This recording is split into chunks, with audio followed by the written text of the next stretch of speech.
সম্বন্ধে ভগবান স্বয়ং বলেছেন, শাস্ত্রেও বলা আছে নারীদের কখনোই বিশ্বাস করবে না এবং অপমান করবে না। একসঙ্গে দুটো কথা বলে দিয়েছে, নারীদের অপমান করবে না, বিশ্বাস করবে না। নারীদের যদি আপনি অপমান করেন আপনার গৃহ ছেড়ে লক্ষ্মী চলে যাবে। নারীদের যদি গৃহে কাঁদান, গায়ে হাত তুলেন, বউকে যদি পেটান, জেনে নিন চিরকালের জন্য আপনার দুঃখ কপালে, খুব কপাল খারাপ। চারবাগ নামে একজন অসুর ছিল, তিনিও তার দার্শনিক তত্ত্ব প্রচার করতেন, যদিও তা জগতের অকল্যাণ ঘটিয়েছে। তিনি প্রচার করতেন, তোমরা যারা এই জগতে এসেছ, এই মানব জীবনটা হচ্ছে ভোগের জীবন। তোমরা এই জন্মের আগে অন্ধকারে ছিলে, জন্মের পর আলোতে এসেছ, মৃত্যুর পর আবার অন্ধকারেই যাবে। মৃত্যুর পর তোমাদের আর, মা শোনো, মৃত্যুর পর আর তোমাদের কোনো জীবন নাই, শ্মশানে গিয়ে পুড়ে ছাই, আর কোনো জীবন নাই। তাই বেঁচে আছো যতদিন, হ্যাঁ কি যেন একটা বাংলা গান, বেঁচে আছো যতক্ষণ আনন্দ করো মন। হ্যাঁ, তা তোমরা খাও দাও ফুর্তি করো, ওই যে দুনিয়াটা মস্ত বড়। হ্যাঁ, এবার মনে হয়েছে। তাই চারবাগ এই অসুরের দর্শন ছিল যে মানব জীবন, আমরা জন্মের আগে অন্ধকারে ছিলাম, আমরা কেউ জানি না আমরা পূর্বে ছিলাম কিনা। হ্যাঁ, তাদের এই অন্ধবিশ্বাস। আমি যে পূর্বে ছিলাম, চারবাগ বললেন আমাদের এরকম কোনো কিছু প্রমাণ নেই, নাস্তিক তো, তা খাবো দাবো ফুর্তি করব। তাই ঋণং কৃত্যা বলছে, যাবৎ জীবেত সুখং জীবেত, যতদিন হে মনুষ্য সকল আপনারা বেঁচে আছেন জীবনটা ভোগ করুন। কারণ মরে গেলে তার ভোগ করতে পারবেন না। কি মরে গেলে শ্বশুরবাড়ি যেতে পারবেন? মরে গেলে রসগোল্লার দোকানে, মিষ্টির দোকানে, চায়ের দোকানে সুখ টান দিতে পারবেন? বিড়ি পান সিগারেটের দোকানে? তা কাজেই এখানে যতদিন আছো সুখ করে যাও। এবং আরও পরামর্শ দিলেন, এই সুখ করতে করতে যদি নিজের পকেটের টাকা শেষ হয়ে যায়, নিজের ধন সম্পদ বাড়ি গাড়ি সব শেষ হয়ে যায়, তাহলে কি করবে? সেই বুদ্ধিটাও দিয়ে দিলেন। সেই বুদ্ধিটা দিলেন যে প্রতিবেশীর কাছে ঋণ করে টাকা নাও। ঋণং কৃত্যা, যে তোমার টাকা নাই, বন্ধু বান্ধবের কাছে খাতির লাগাও, কৌশলে তাদের টাকা অপহরণ করো, তাদের টাকাগুলো নিয়ে দামি দামি খাবার খাও, ঘি দিয়ে, হ্যাঁ বিন্নি ধানের চাল, সবচেয়ে কি কি চাল দামি বাবা? হ্যাঁ, বাসমতি চাল, লম্বা লম্বা চাল। বলছে যত পারো খালি সুখ করো, টাকা নাই প্রতিবেশীর কাছে ঋণ করে হলেও খাও, ভোগী জীবন যাপন করো। কেননা তিনি বলেছেন, ওই যে বললাম দেহ ভূতস্য কুত, দেহ যেদিন ত্যাগ হয়ে যাবে, অর্থাৎ আমরা যখন মরে যাব, ওটা শ্মশানে নিয়ে ভস্মবাদ ছাই হবে, মরবার পর আর কোনো জীবন নাই। আর তুমি যে ঋণ করে টাকাটা নিলে, এরপর কোথায় চাইতে আসবে? তুমি তো নাই, তুমি তো মরে গেছো। অতএব মরবার পর আর জীবন নাই, মরে যাওয়ার পর তোমার কাছে ঋণের টাকা কেউ নিতে আসবে না, তুমি বেঁচে গেলে। অতএব টাকা নাই তো কি হয়েছে, ঋণ করে খাও। এই রকম সমাজের মানুষ যারা, তারা দুর্ভাগা। তারা দুর্ভাগা।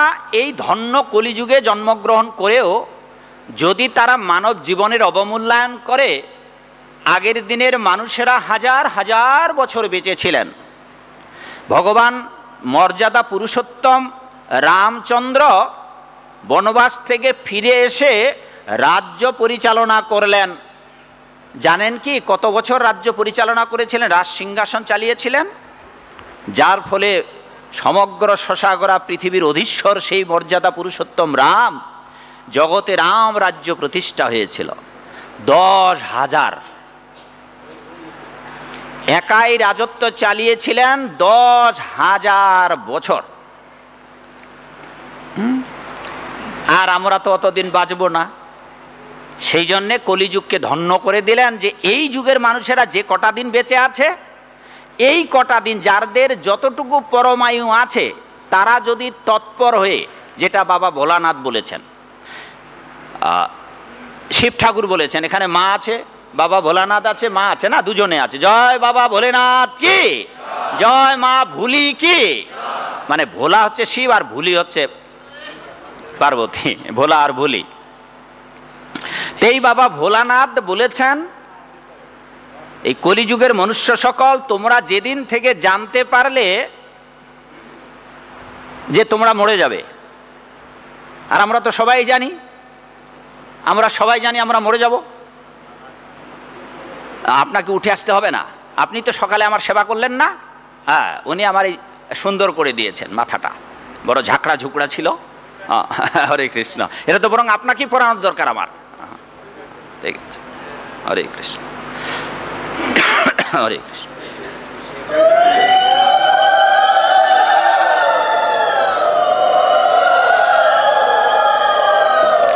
তা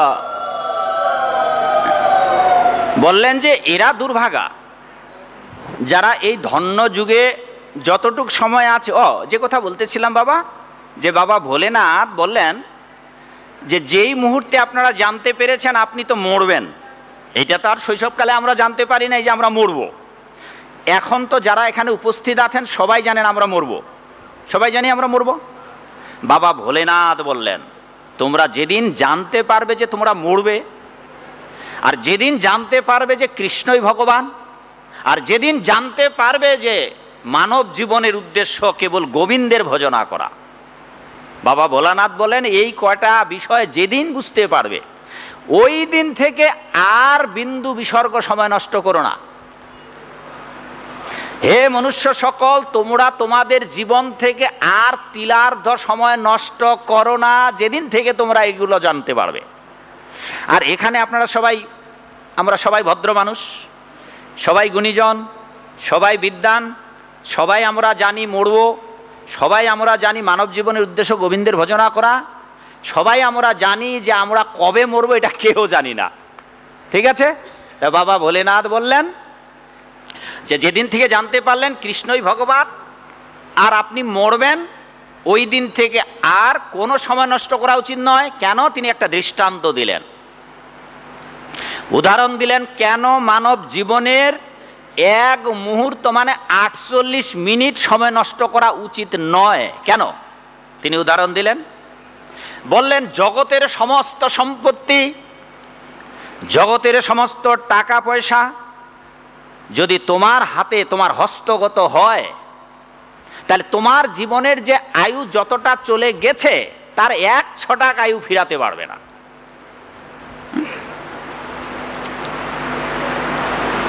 এটা সম্ভব নয়। বাবা কত বয়স আপনার এখন? 67 বছর। ছেলে আছে তো নাকি?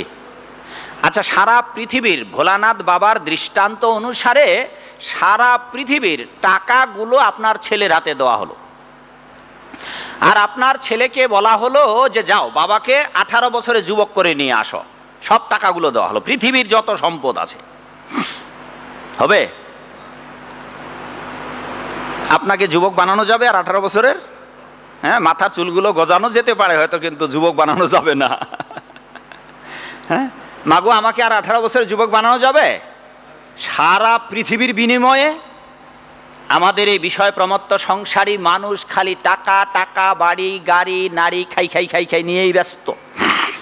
কিন্তু জীবনের যে মূল্যবান সময়টা চলে যাচ্ছে এত নির্বোধ, এত মূঢ়, এত গাধা, এরকম অনেকগুলা পশুর নাম বলা হয়েছে। হ্যাঁ, মন্দ মন্দ কথা বলা হয়েছে ভাগবতে।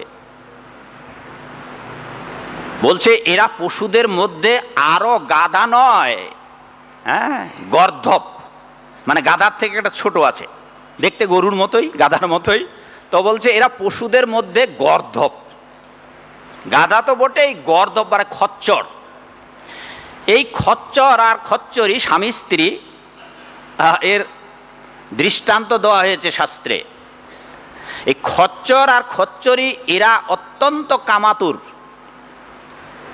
তাই খচ্চর কি করে? খচ্চরির পিছনে সারাক্ষণ ঘুরঘুর ঘুরঘুর করে।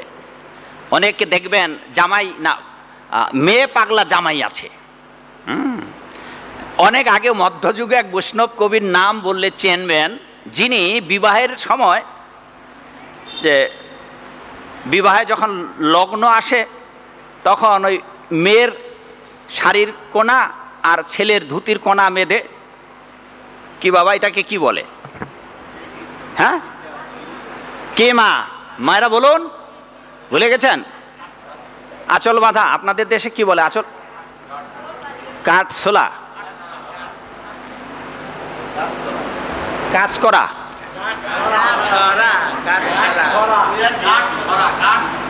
কাঠ সরা।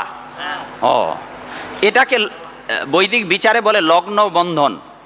হ্যাঁ, যাতে করে এই লগ্ন বন্ধনটা স্বামী স্ত্রী যতদিন এই পৃথিবীতে থাকবে, তাদের যে ভালোবাসা, তাদের যে সম্প্রীতি, তাদের যে হৃদয়ের হৃদ্যতা, ওই ব্রাহ্মণ মহাশয় বলে না, একটা মন্ত্র আছে, এটা অনেকের হয়তো মুখস্থ আছে কিনা জানি না, আমার ভুলে গেছি, কি যেন, তব হৃদয়ং মম হৃদয়ং মম হৃদয়ং তব হৃদয়ং। তার মানে তোমার হৃদয় আমার হোক, আমার হৃদয় তোমার হোক, তুমি আমার, তুমি আমার, ওগো তুমি যে আমার, আমি যে তোমার, তুমি আমার, আমি তোমার, তুমি ছাড়া আমার কেউ নাই। আমি তোমার, আমি তোমার। হ্যাঁ, এখনকার ছেলেমেয়েরা ভালো বুঝবে। হ্যাঁ, তোমাকে ছাড়া আর কিচ্ছু চাই না। তো এই যে স্বামী স্ত্রীর বন্ধনের যে ভালোবাসা, লগ্ন মেরে দেওয়া, এইটা যাতে করে অটুট থাকে, এই রকম একজন বউ পাগলা স্বামী আমাদের বৈষ্ণবের আচার্যদের মধ্যে ছিলেন। যেদিন বিবাহের লগ্ন বেঁধে দেওয়া হলো, ওই দিন থেকে এই সাধু বাবা বাড়িতে যতক্ষণ থাকতেন ততক্ষণ শাড়ির আঁচলের সঙ্গে নিজের ধুতির গিট্টি দিয়ে রাখতেন। বউ যেদিকে যেত উনি ওইদিকে যেত, বউ রান্নাঘরে যেত তো স্বামীও যেত, বউ বাথরুমে যেত তো স্বামীও দরজায় দাঁড়িয়ে থাকতো। এইভাবে এত পাগল ছিল যে শেষ পর্যন্ত গভীর, মানে বেশ কয়েকদিন হয়েছে বউ গেছে বাপের বাড়িতে, ঝড় বৃষ্টি বাদলের মধ্যেই বউ চলে গেছে শ্বশুর বাড়িতে। হঠাৎ মাঝরাত্রিতে গিয়ে বৈষ্ণব আচার্য উপস্থিত, তখন তিনি বৈষ্ণব হননি। যেই দেখেছে ওর স্বামী এত, এই রক্ত মাংসের গড়া দেহে তার এত মোহ, এত রাত্রিতে এসেছে, দরজায় ঢুকতেই দেয় নাই, এমন বকাঝকা দিয়েছে। স্বামী মনের দুঃখে বউয়ের তাড়া খেয়ে বাড়িতে চলে এসেছে, গোবিন্দের ভক্ত হয়ে গেলেন। তিনি রাম ভক্ত ছিলেন, সেদিন থেকে ভক্ত হয়ে গেলেন। তো এই সংসারে অনেক মানুষ আছে যারা বউ পাগলা। অবশ্য মায়েরা চায় আমার স্বামী যেন আমার পাগল হোক। হ্যাঁ, কিরে মা, চান না আপনারা জামাই যেন ঘুরঘুর ঘুরঘুর করে? এটা অনেক মায়েরাই চায়।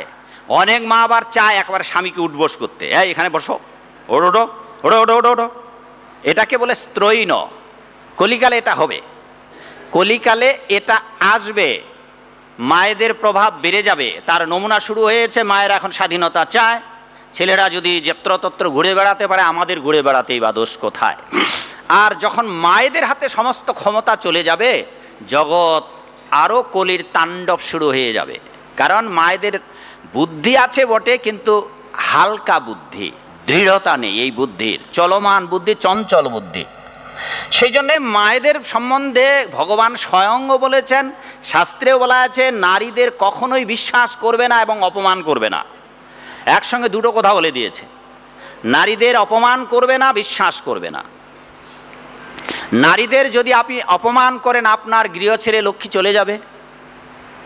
নারীদের যদি গৃহে কাঁদান, গায়ে হাত তুলেন, বউকে যদি পেটান, জেনে নিন চিরকালের জন্য আপনার দুঃখ, কপালে খারাপ, খুব কপাল খারাপ আপনার। আপনার কপাল খারাপ খারাপ খারাপ, 3 বার বললাম। দয়া করে এটা করবেন না।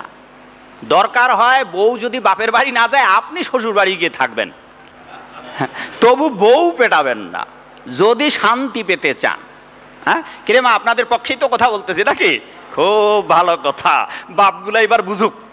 হ্যাঁ, নিজের বাপের বাড়ি গিয়ে ঢাক ঝাড়বে, নিজের বাপের বাড়িতেই তো আছে। এখন বাধ্য হয়ে আপনি যদি না ছাড়েন স্বামীর বাড়ি, তো ওই স্বামীকে পাঠিয়ে দেবেন, যাও তুমি একটু শ্বশুর বাড়িতে গিয়ে মাথাটা ঠান্ডা করে আসো, আর তোমার শাশুড়ির মার কাছ থেকে একটু ভালো ভালো রান্না খেয়ে।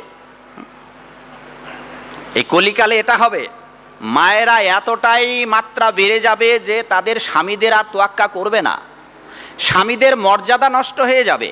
শুধু তাই নয়, যাদের ওই যে কালকে বললাম না যে বাবা প্রহ্লাদ মহারাজ বলেছেন, এই কলিযুগে যারা সভ্য মানুষ, নিজেদের যারা সভ্য মনে করবেন, যারা আর্য বা যারা বুদ্ধিমান মনে করবেন, সেই ব্যক্তিদের কাজ হচ্ছে কিশোর বয়স থেকে সন্তান ছেলেমেয়েদের হাতে গীতা ভাগবত তুলে দিয়ে তাদেরকে ভদ্র করা। যদি আপনারা এই কলিযুগে, ধন্য কলিযুগে জন্মগ্রহণ করে নিজের ছেলেমেয়েদেরকে ভদ্র করতে না পারেন, তবে আপনার দুর্ভাগ্য হবে বৃদ্ধ বয়সে। কি হবে বৃদ্ধ বয়সে? খুব মন্দ মন্দ কথা বলা হয়েছে। এই কলিকালে বাবা মায়েদের কি দুর্গতি হবে। সন্তানেরা আপনাকে খেতে দেবে না। কলিকালে সন্তান যারা জন্ম হবে এরা আপনাকে খেতে দেবে না। পিতা একাই রোজগার করে, মা গৃহের কাজ করে, বাবা আয় রোজগার করে একা 5 সন্তানকে প্রতিপালন করবেন। এই সন্তানেরা যখন বড় হয়ে যাবে, দুর্ভাগ্য 5 ভাই একই বিছানায় ঘুমাবে বড় হওয়ার আগ পর্যন্ত। বড় হয়ে গেলে আলাদা হয়ে যাবে। বিবাহের সময় কেবল দেওয়াল বা ঘরের আলাদা আলাদা পার্ট হবে না, মনেরও আলাদা আলাদা পার্ট হয়ে যাবে। ভাই ভাই ঠাই ঠাই হয়ে যাবে। বিশেষ করে জঞ্জালটা বেঁধে যাবে বিবাহের পর। অধিকাংশ মায়েরা বিবাহের পর নিজের মাথায় যতটুকু বুদ্ধি আছে বাপের বাড়ি থেকে বুদ্ধি নিয়ে আসবে। 4 ভাইয়ের মধ্যে 2 ভাই যদি বেশি রোজগার করে, তাহলে এই 2 ভাইয়ের বউ বাবার বাড়ি থেকে বুদ্ধি আনবে যে জামাইকে পৃথক হতে বলো, কারণ আমার জামাই আয় রোজগার করছে, বাকি 3 জন তোমার দেবর ভাসুর এরা বসে বসে খাচ্ছে।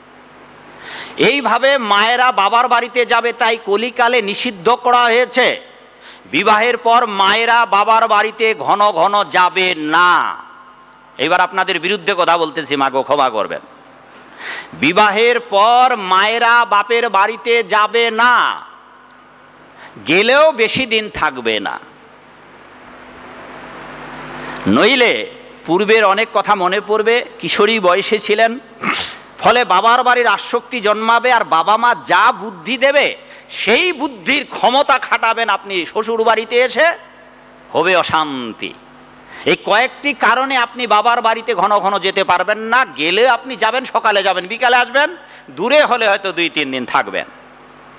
কিন্তু বাবা মার কোনো পরামর্শ শ্বশুর বাড়িতে কাজে লাগাবেন না যদি শান্তিতে থাকতে চান শ্বশুর বাড়িতে। তাহলে শ্বশুর বাড়ি যেভাবে মেনটেন করছে জামাই, তাকে সুযোগ দিন, নয়তো আপনার জন্য ওই সংসারে অশান্তি হবে। তার বড্ড প্রমাণ, বড় হওয়া পর্যন্ত ভাইয়েরা সবাই এক থাকে, জঞ্জালটা বাঁধে ওই বিয়ের পর। জঞ্জাল বাঁধে যখন কারো কম বেশি আয় রোজগার হয়। এটা ভাগবতের একটা দৃষ্টান্ত আছে। কিছুদিন আগে বিশেষ একটা ভিডিও বের হয়েছে, যেখানে বলা হয়েছে যে কংসের পিতা উগ্রসেন নয়, কংসের বাবা কিন্তু উগ্রসেন নয়। আমরা সবাই জানি, বা পুরাণাদি শাস্ত্রে বা সিনেমা বা ওই টিভিতে আপনি দেখবেন, কংস উগ্রসেনের পিতা। তিনি নিজের বাবাকে বন্দি করে কারাগারে ঢুকায় রাখলেন, ঠিক যেমন বসুদেব আর দেবকীকে কারাগারে রাখলেন। মূলত এই কংস হচ্ছে অবৈধ সন্তান উগ্রসেনের। এটা উগ্রসেনের দোষ ছিল না, এটা দোষ ছিল তার স্ত্রীর। তার স্ত্রীরও দোষ ছিল না, ওই যে বাবার বাড়ি গিয়েছিল সেটাই ছিল তার অপরাধ। বাবার বাড়িতে গিয়ে তিনি একেবারে আনন্দ ফুর্তি করে রঙ্গবিলাসে বনে বনে সরোবরে বনে ঘুরে বেড়াচ্ছিলেন। ঠিক সমস্ত নারী উঠতি যুবতী বয়সে বাবা মার বাড়িতে যেভাবে হই হুল্লোড় করে ঘুরে বেড়ায়, বিবাহের পরে বাবার বাড়িতে গিয়ে এইভাবে হই হুল্লোড় করে বন নিবিড় কানন সরোবরে ঘুরে বেড়াচ্ছিলেন। আর এই সময় বরুণ দেবের মন্ত্রী দৈত্য গভীল তিনি আকাশ মার্গে ঘুরে বেড়াচ্ছিলেন। এই পরমা সুন্দরী নারীকে দেখে তিনি বিমোহিত হয়ে যান। তিনি জানতে পারেন এই নারী হচ্ছে উগ্রসেনের স্ত্রী। তিনি হুবহু উগ্রসেনের রূপ ধারণ করলেন। উগ্রসেন যা যা অঙ্গরাগ, যা যা ঘ্রাণ, যা যা কাপড় বসন ভূষণ মুকুট মস্তকে ধারণ, সব উগ্রসেনের মতো ধারণ করে ওই অরণ্য কাননে তিনি গেলেন। ভাবলেন যে হঠাৎ জামাই কয়েকদিন, বেশ কিছুদিন ধরে আমি আছি, হয়তো আমার বিরহ অনুভব করে তিনি চলে এসেছেন। শ্বশুর বাড়িতে এসে জানছে যে আমি গৃহে নেই, বনভূমিতে আনন্দ ঘুরে বেড়াচ্ছি, তিনি এসে গেছেন। আর তিনি বুঝতে পারেননি যে ইনি আমার স্বামী নয়। এই দৈত্য গবিলের সঙ্গ করে পূর্বকালে ত্রেতা যুগের যিনি কালনেমী ছিলেন তার জন্ম হইল এই কংস। যখন জানতে পারলেন যে ইনি আমার স্বামী নয়, ছাদ্দিক একজন অসুর, তিনি তখন নিজের গর্ভকে বিনাশ করবার জন্য অনেক উগ্র ঔষধ পান করতেছিলেন, কারণ স্বামীর ঘরে গিয়ে তো ধরা পড়ে যাবেন। কিন্তু বাবা মা কৌশল অবলম্বন করে জামাতাকে এমনভাবে ঠান্ডা করে দিলেন, জামাতা আর বুঝতেই পারল না যে সেটা তার সন্তান নয়। এইভাবে অবৈধভাবে দৈত্য গভীরের দ্বারা সঙ্গ করে কংসের জন্ম হয়, যিনি পূর্বকালেতে কালনেমী ছিলেন। এবং সেই কালনেমী উগ্রসেনের স্ত্রীর গর্ভে থেকে যখন তার মা তাকে মারবার জন্য চেষ্টা করছে, পেট থেকে, মায়ের পেট থেকেই বলতেছে, মা তুমি আমাকে মারতে চেষ্টা করো না, আমি মরব না কোনো অস্ত্রের দ্বারা, কোনো বিষাক্ত ওষুধের দ্বারা, কারণ আমি ত্রেতা যুগের কালনেমী, আমি এই জগৎকে ধ্বংস করার জন্য, সাধুদের বিনাশ করার জন্য আসছি। সুতরাং আপনি অযথা নিজেকে কষ্ট দিয়েন না, আপনি আমাকে মারতে পারবেন না। কংস মায়ের পেটে থেকেই বলতেছি। সেই জন্য এখানে তাৎপর্যে আচার্যরা বলেছেন যে আপনি বিমোহন হতে পারেন। আবার ছেলেদের অনেক ভালোবাসার, এখনকার দিনে ছেলেদের অনেক যুবককালে বিয়ে করে নাই, তার আগে কয়েকটাকে ভালোবাসছে। আবার অনেক মেয়ে আছে বিয়ে হয় নাই, তার আগে বাপের বাড়িতে কয়েকটা জামাই, হবু জামাই বানিয়ে রেখেছে। দেখা গেল যে ওই একটার সঙ্গে তার বিয়ে হয় নাই, আরেকজনের সঙ্গে বিয়ে হয়েছে। চৈতন্য মহাপ্রভু স্বয়ং এই দৃষ্টান্ত দিয়েছেন যে বিবাহের পূর্বে নারীদের যদি কোনো পরকীয়া থাকে, নারীদের যদি পূর্বের বাপের বাড়ি থেকে কোনো সুপুরুষকে ভালোবেসে থাকে, অথবা বিবাহের পূর্বে কোনো ছেলে যদি কোনো মেয়েকে ভালোবেসে থাকে আর সেই মেয়েকে যদি বিয়ে না করতে পারে, তো যাকে বিয়ে করলো তাকে বিয়ে করার পরেও ওই মেয়ের কথা বারবার তার মনে মাথায় ঘুরঘুর করবে। ঠিক একইভাবে বাবার বাড়িতে বিবাহের পূর্বে যেই মেয়েটা অন্য পুরুষকে, ছেলেকে ভালোবাসত, অন্য ছেলের সাথে বিয়ে হওয়ার পর চৈতন্য মহাপ্রভু এই দৃষ্টান্ত দিলেন যে বিবাহের পরেও ওই নারী স্বামীর ঘরে এসে এমনভাবে কাজ করেন যাতে করে স্বামী বুঝতে পারে না যে মনের মধ্যে আরেকটা উপস্বামী আছে তার বাপের দেশে।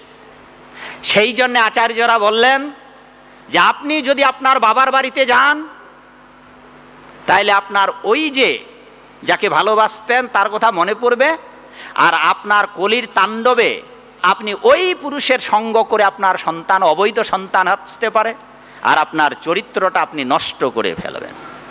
সেই জন্যে কলিকালে ধন্যাস্তে মানবালোকে, তো এইরকম ভাবে যদি আপনি বিপদগ্রস্ত হন, এরা সবচেয়ে দুর্ভাগা। নিজেকে ভাগ্যবান করার জন্য খুব সাবধান করে থাকতে হবে। কিরকম বেদে একটা দৃষ্টান্ত দিচ্ছে, কি রকম সাবধান। বাবা কি নাম যেন আপনার? হ্যাঁ, দীনবন্ধু। আজকে খুর লাগিয়ে একটু আগেই বললাম। আচ্ছা, খুর তো আমরা সবাই চিনি, এই খুরের কথা বেদে আছে। খুরের কথা বেদে আছে, বলা হয়েছে নিশিতা ধারয়া খুরস্ব। আমাদের জীবনটা, আচ্ছা খুরের যে সুতীক্ষ্ণ ধারালো জায়গাটা, ওটা কি এক হাত লম্বা? খুরের জায়গাটা দিয়ে কাটা হচ্ছে চুল বাবা, ওটা কতটুকু?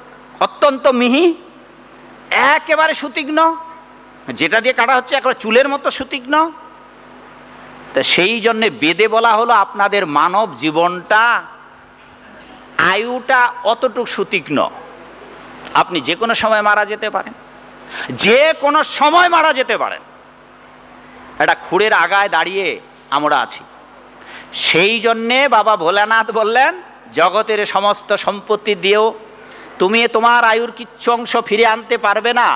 অতএব এই বাবা ভোলানাথ জগৎবাসীকে মূর্খ বলে অভিহিত করে একটা মিনতি করলেন, মিনতিটা প্রার্থনা করলেন জগৎবাসীর কাছে।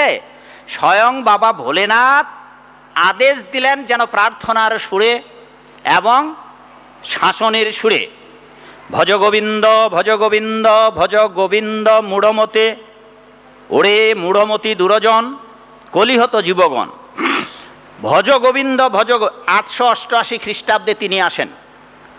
বাবা শিব ঠাকুর এই জগতে জগৎবাসীকে কৃপা করার জন্য, মহাপ্রভু যেমন 500 বছরের আগে এসেছিলেন, তারও আগে বাবা ভোলানাথ এসেছিলেন। তিনি এসেছিলেন 888 খ্রিস্টাব্দে। তিনি শঙ্করাচার্য রূপে এসে তার মোহমুদ্গর গ্রন্থে নিবেদন করলেন, আদেশ দিলেন, হে মূঢ়মতি দুরজন, হে মূঢ়মতি জনগণ, তোমরা গোবিন্দের ভজনা করো, গোবিন্দের ভজনা করো, গোবিন্দের ভজনা করো। 3 বার বললেন। তোমরা যদি এই ধন্য কলিযুগে জন্মগ্রহণ করেও গোবিন্দের ভজনা না করো, প্রাপ্তে সন্নিহিতে ন কালে রক্ষতি। বললেন যে প্রাপ্তে সন্নিহিতে, যেদিন তোমার মৃত্যু তোমার নিকটে আসবে, সন্নিকটে আসবে, ন রক্ষতি, তুমি আর নিজেকে বাঁচাতে পারবে না। তুমি নিজেকে বাঁচাতে পারবে না। শুধু কি তাই, দুকৃঞ্চকরণে তোমার যা আছে, তোমার স্ত্রী, তোমার সন্তানাদি, পুত্র পরিজন, আত্মীয় স্বজন এবং তোমার টাকা পয়সা ধন সম্পদ ন রক্ষতি। তোমার অহংকার, তোমার দম্ভ, তোমার শয়তানি, তোমার জোচ্চুরি, বদমায়েশি, শঠতা, প্রবঞ্চক, প্রতারক, হিংসুটে, বদরাগী, তোমাকে কোনোটাই তোমাকে বাঁচাতে পারবে না। তুমি যত বড়ই পৃথিবীর অধীশ্বর হও, ন রক্ষতি প্রাপ্তে সন্নিহিতে, তোমার যেদিন মৃত্যু সন্নিকট হবে সব অবশ হয়ে যাবে, আর তুমি বাঁচতে পারবে না। তাই বাবা ভোলেনাথ তিনি মিনতি করলেন, 3 বার আদেশ দিলেন, তোমরা গোবিন্দের ভজনা করো।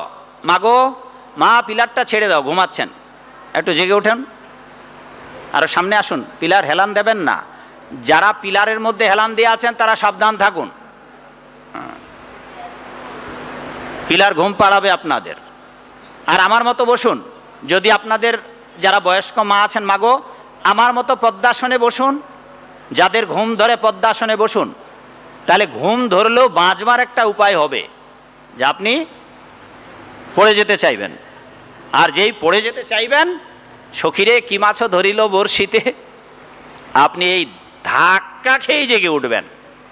হ্যাঁ, অনেক মানুষ ঘুমায়, আমি দেখেছি, ঘুমায়, তারপরে এমন ভাবে বলে যে না ওই ঘুমায় নাই, অথচ ঘুমাইছে, উল্টে পড়ে যাচ্ছে, তাও বলছে না প্রভু ঘুমাই নাই। হ্যাঁ, ঘুমাই নাই, কারণ এত লোকের সামনে যদি ঘুমায় একটা লজ্জা না। হ্যাঁ, কিন্তু আমরা তো বুঝতে পারি যে মিথ্যা কথা কইতেছে, আসলে ঘুমাইছে, ও ভুলেই গেছে যে কোন সময় ঘুমাইছে। কাজে ঘুমাবেন না। আর নাইলে আফ্রিকা আর জঙ্গলে জন্ম নেবেন, 23 ঘন্টা ঘুমাবেন, 23 ঘন্টা। আফ্রিকার জঙ্গলে অনেক প্রাণী আছে, ছোট ছোট প্রাণী। এই তো সেদিন মেয়েটা আমাকে বলল যে বাপি, সমুদ্রের তলদেশে মাটিতে গভীরে, হ্যাঁ সমুদ্রের তলদেশে, শত শত কিলোমিটার ভিতরে সমুদ্রের তলদেশে মাটির মধ্যে কিছু প্রাণী পেয়েছে বিজ্ঞানীরা, যেই প্রাণীরা মুখ দিয়ে খায়, মুখ দিয়ে তো আমরা সবাই খাই তাই না, মুখ দিয়ে ওরা রমণ ক্রিয়া, যৌন ক্রিয়া করে, মুখ দিয়েই সন্তান উৎপাদন করে, মুখ দিয়েই পায়খানা করে, মুখ দিয়েই খায়, আবার যে পায়খানাগুলো করে ওগুলোই খায়। কি অদ্ভুত প্রাণী! আপনি ওগুলো হয়ে জন্মাবেন সমুদ্রের তলদেশে, আর খাবেন দাবেন, ঘুমাবেন, যে দিক দিয়ে খাবেন ওই দিক দিয়েই পায়খানা করবেন, ওই দিক দিয়েই প্রসাব করবেন, ওই দিক দিয়েই গিলবেন, ওই দিক দিয়েই আবার সন্তান হবে, ওই দিক দিয়ে সংসার করবেন। কি অদ্ভুত এক প্রাণী! যে প্রাণীগুলা 84 লক্ষের মধ্যে, এই বিজ্ঞানীরা এরকম আবিষ্কার করতে করতে প্রায় শাস্ত্রের কাছাকাছি গেছে। শাস্ত্রের বিচার অনুসারে 84 লক্ষ প্রজাতি পরিভ্রমণের পর আমরা এই দুর্লভ মানব জীবন পেয়েছি। তাই বাবা ভোলেনাথ মিনতি করেছেন, স্বয়ং ভগবান চৈতন্যদেব কৃষ্ণ এসে মিনতি করেছেন, আচার্যরা এসে মিনতি করেছেন যে তোমরাই দুর্লভ মানব জীবন নষ্ট করো না, তা না হলে শুয়োর হয়ে বিষ্ঠা খেতে হবে, কুকুর হয়ে বিষ্ঠা খেতে হবে, সাপ হয়ে ব্যাং খেতে হবে, ব্যাং হয়ে পোকামাকড় খেতে হবে, কেঁচো হয়ে মাটি খেতে হবে, আরশোলা তেলা পোকা হয়ে ছোট ছোট জিনিসগুলো খেতে হবে। পাখিগুলো দেখবেন, পাখিগুলো পোকা খায়, পাখিগুলো পোকা খায়, আর পাখি যখন মরে যায় তখন পোকাগুলো আবার মরা পাখিকে খায়। দেখছেন কি এক অভিনব জগৎ। এই রকম বহু প্রজাতি অতিক্রম করবার পর মাগো আমরাই দুর্লভ মানব জীবন পেয়েছি।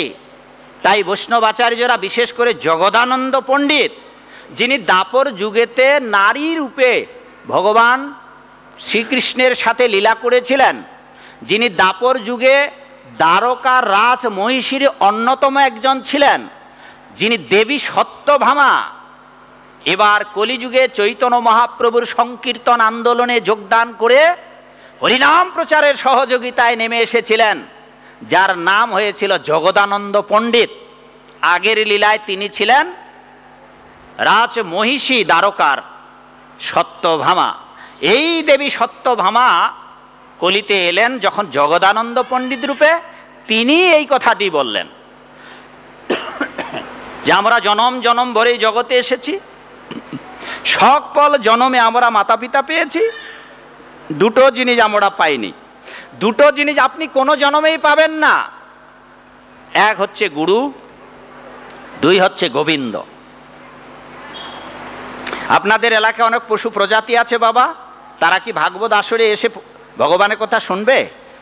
যদিও হরিদাস ঠাকুর, আচার্য হরিদাস ঠাকুর বলেছেন, পশু পক্ষী বৃক্ষলতা বলিতে না পারে, শুনিলেই কৃষ্ণ নাম তারা সবে তরে।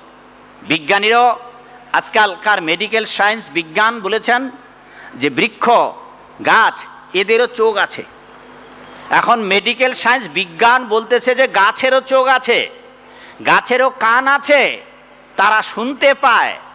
আর আজ থেকে শত শত বছর আগে হরিদাস ঠাকুর বলেছেন পশু পক্ষী বৃক্ষলতা এরা বলতে পারে না, তরুরাজি গুলমলাদি এরা বলতে পারে না। এই যে মাইকের সাউন্ড হচ্ছে, এলাকায় অনেক বৃক্ষলতা তরুরাজি আছে বাবা, তারা শুনতেছে, তারা শুনলেই, হরিদাস ঠাকুর বললেন তারা শুনলেই উদ্ধার হয়ে যাবে। এইবার ভেবে দেখুন, আপনাদের এই কুণ্ডু পাড়ায় আশেপাশে অনেক বৃক্ষলতা আছে, 21 দিন ধরে ভগবানের কথা হচ্ছে, শুনতে শুনতে তারা তরে যাবে। আর আপনি যদি দুর্ভাগা হন তো আপনার কি দুর্গতি হবে বাবা? কানের ভিতর দিয়ে শুনছেন কিন্তু হৃদয়ে প্রবেশ করছেন না, হৃদয়ে আপনি ধারণ করছেন না, দরজার বাইরে হয়ে খিচুড়ি খেয়ে দে, দামি খাবার খাওয়াচ্ছে কমিটির ভক্তরা, আপনারা সবাই আয়োজন করছেন, সুন্দর সুগন্ধি যুক্ত চাল প্রসাদ, খেতে খেতে আনন্দের ঢেকুর তুলতে তুলতে আপনারা যাচ্ছেন, কিন্তু কান দিয়ে যেগুলো খেলেন, মুখ দিয়ে যা খেলেন, কালকে তো বাহ্যবাসে সব বের করে দেবেন বর্জ্য পদার্থ রূপে, আর কান দিয়ে যা শুনলেন সেগুলো হৃদয়ে প্রবেশ করলো না, ওগুলাকে বাইরে রেখে দিলেন, জীবনে কাজে লাগালেন না। এই তো আজকে যখন পারায়ণ হচ্ছিল সকালবেলায়, তো বললাম যে বাবা গত বছর আগের বছর এসে যেই কথাগুলো আমি বলেছিলাম আর আজও আপনারা সেই দোষগুলো করতেছেন। যদি আপনি জীবনে মাত্র 5টা দোষ করেন, একদিনে যদি 5টা দোষ থেকে মুক্ত হতে পারেন, তো আপনি তো সমস্ত সাধু হয়ে গেলেন, পাপ থেকে মুক্ত হয়ে গেলেন। তা আপনারা বছরের পর বছর, এবছর 21 দিন, পরের বছর 21 দিন, তারপর 21 দিন, তারপর 21 দিন, এভাবে বছর বছর শুনতেছেন। বাবা এটা কততম ভাগবত আসর? 20তম। এইবার 20 বছর ধরে, শুরু থেকে কি 21 দিন ধরে হতো না? কম হতো বোধহয়। আচ্ছা 18 দিন হতো। আচ্ছা 18 দিন থেকে 21 দিন এসেছে। অনেক জায়গায় 1 মাস ব্যাপী হয়। যেমন দামোদর মাসগুলো আমাদের মন্দিরগুলোতে 1 মাস ধরে ভাগবত পাঠের আয়োজন করা হয় সন্ধ্যাবেলায়। হয়তো এমন একদিন আসবে দামোদর মাসে হয়তো পুরো মাসটাই করে দিলেন। আর পুরো মাস আপনি 21 বছর ধরে, বাবা কত বছর বললেন বাবা? 20 বছর, 20তম বছর ধরে আপনি পাঠ শুনতে আসলেন।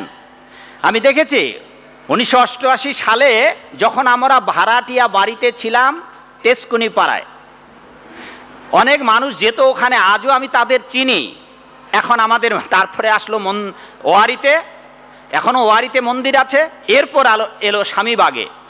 আজও সেই মানুষদের দেখি, বয়স হয়ে গেছে, যারা ইয়াং ছিল, আজও অনেক মানুষকে দেখি গলে মালাটা ছাড়া আর কিছুই পরিবর্তন হলো না। লাভটা কি হলো বাবা? সেই 88 সাল থেকে আমাদের মন্দিরে যারা যেত, কয়েকজন ভদ্রলোক আছে তাঁতিবাজারের বিভিন্ন জায়গার, আমি তাদের ব্যক্তিগতভাবে চিনি। জোরহাত করে বলি যে প্রভু 40টা বছর কেটে গেল, এত বছর ধরে মন্দিরে সঙ্গ করলেন, গলে ঢোলা করে মালাটা ছাড়ার কিচ্ছু পরিবর্তন হলো না। ভেবে দেখছেন? এত বছর ধরে মন্দিরে যায়, এরা হচ্ছে সবচেয়ে দুর্ভাগা।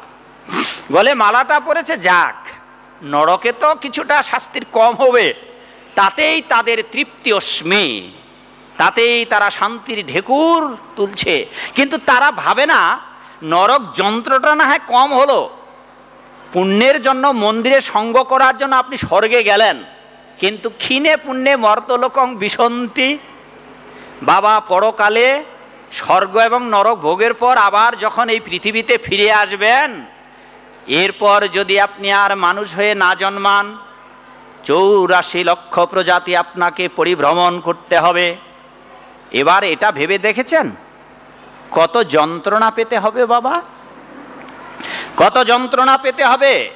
গরু হয়ে জন্মিয়েছেন, জল খেতে চাইতে পারবেন না, তৃষ্ণায় বুক ফেটে গেলেও জল খাইতে চাইতে পারবেন না।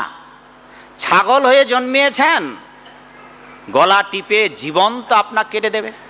এই তো এদিন একটা ভিডিও দেখলাম, কালকে যেমন কয়েকটা ভিডিওর কথা বলেছি, আজকে একটা ভিডিওর কথা বলি, কেউ দেখেছেন কি না? অনেকগুলো ছাগল ছেড়ে দেওয়া হয়েছে। ছাগলগুলো ছেড়ে দিয়ে কয়েকজন পুরোহিত, তারা ওই চলন্ত ছাগলগুলো এইভাবে কাটতেছে, এইভাবে কাটতেছে। ছাগল বলি দেওয়ার সময় একটা যুবকাষ্ঠ থাকে গলায়। এই দিন দেখলাম একটা ভিডিওতে ছাগলগুলো চলছে এইভাবে এক কোপে কাটতেছে।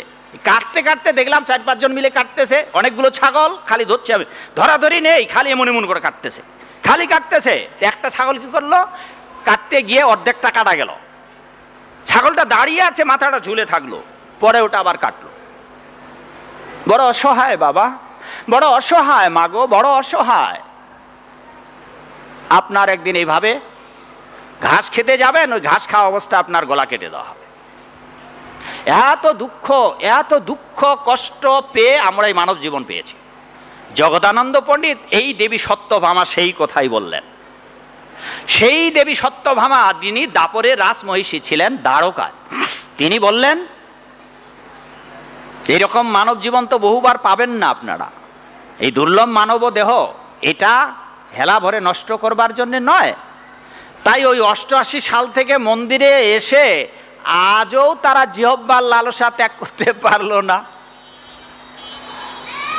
আজও হোটেলে খায়। যদিও কলিযুগের মানুষেরা হোটেলে খেতে পারবেন না বাবা, হোটেলে খেতে পারবেন না, অথচ আপনারা তো 99 জন লোক হোটেলে খান। এটা পরিষ্কার শাস্ত্রে বলা আছে। এই যে এই বইটা, মরে গেলে যেই বইটা লাগবে, আপনারা তো শাস্ত্র পড়েন না, এটা আরেকটা কলিযুগের জীবদের দুর্ভাগ্য। আপনারা শাস্ত্র পড়েন না, গীতা বাড়িতে আছে, লাল কাপড় দিয়ে পেঁচিয়ে রেখেছেন। ভাগবত চোখে দেখেন নাই, ভাগবতের আয়োজন তো করছেন 21 দিন ধরে। অনেক মানুষ আছে আপনারা ভাগবত চোখে দেখেন নাই।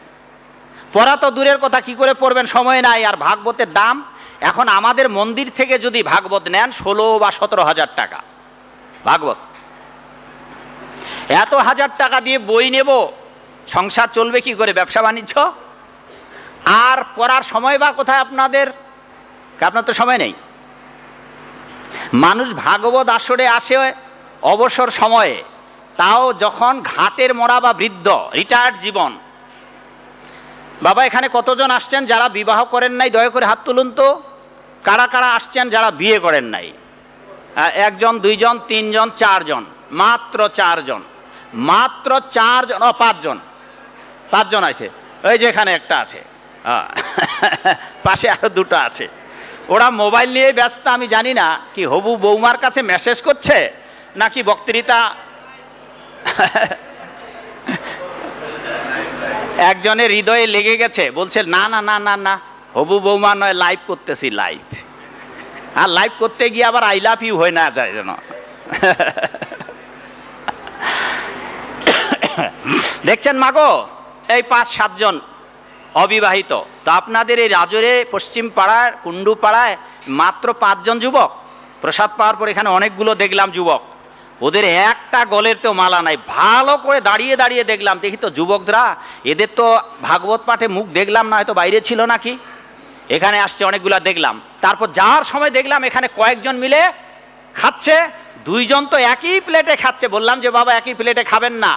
একজন গর্ব করে বলতেছে আমাদের হৃদয়ের ভালোবাসা অত্যন্ত অটুট, খুব শক্তিশালী। ও বাবুটা বোধহয় এখানে আসছে। তো বললাম যতই ভালোবাসা থাক, যেদিন বৌমা আসবে না, বৌমার হাতে যেদিন 2-4টা থাপ্পড় খাবা, ঠিক হয়ে যাবে তোমার বন্ধুত্ব। তখন ওরা খুব হাসলো। তা বললাম যে না, একই প্লেটে কখনোই খাবে না, যতই পীড়িত থাকুক, যতই পীড়িত থাকুক, একই প্লেটে উচ্ছিষ্ট কেউ কারো খাবে না,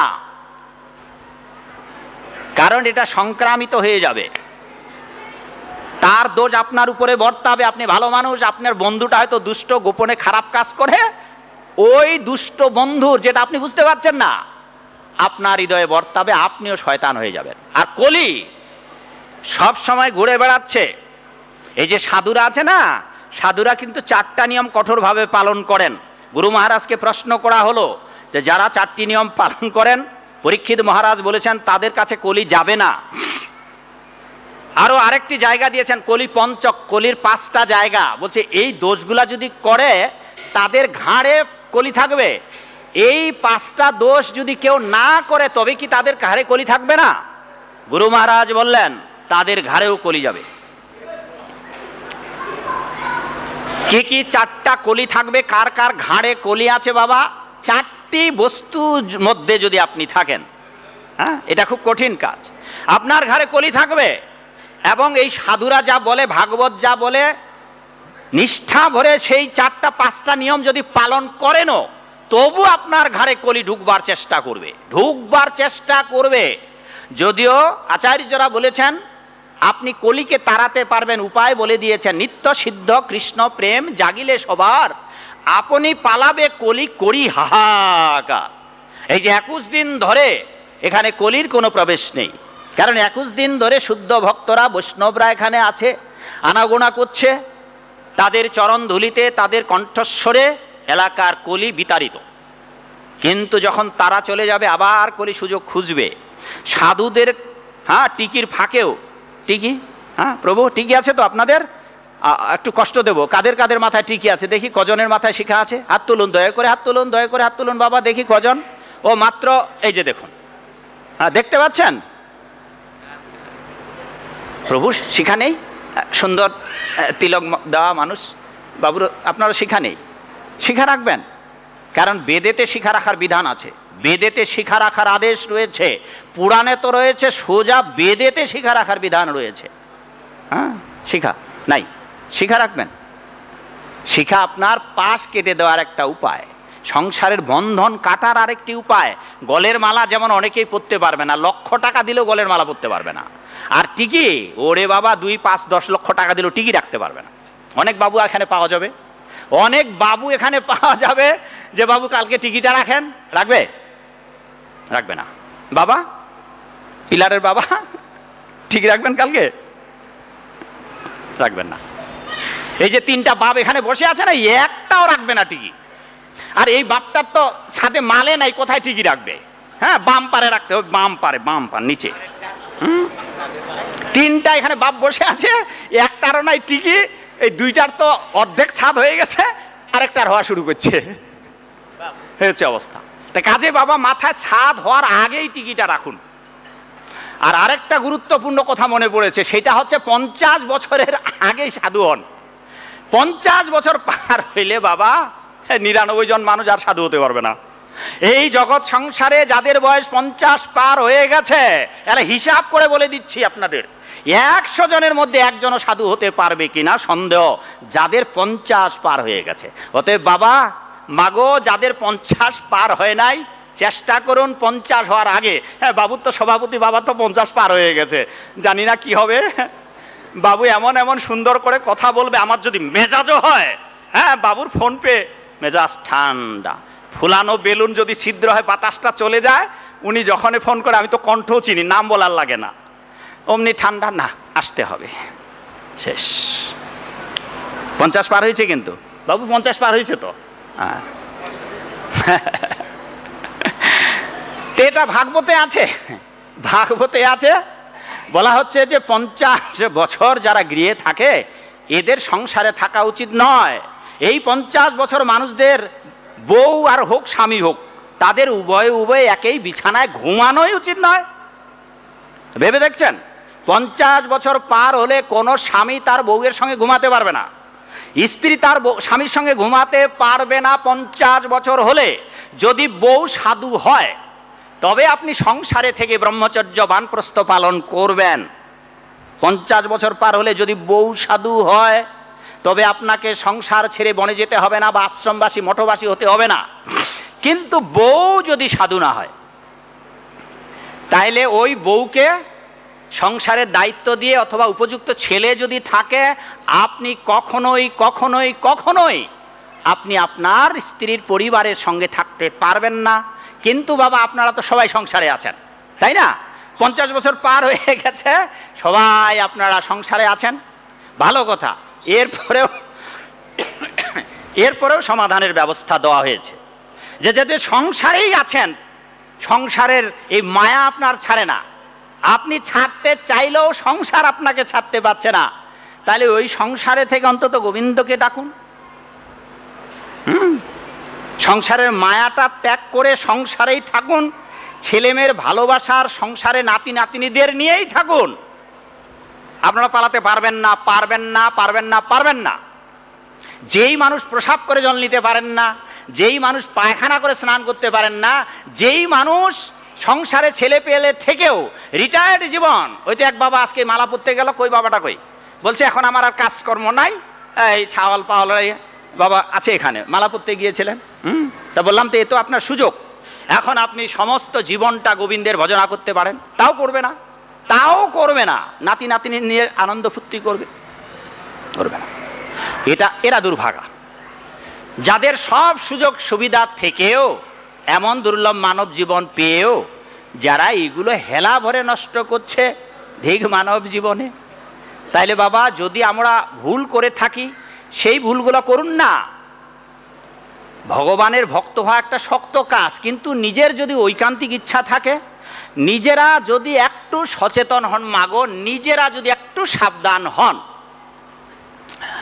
তবেই তো হয়ে যায়।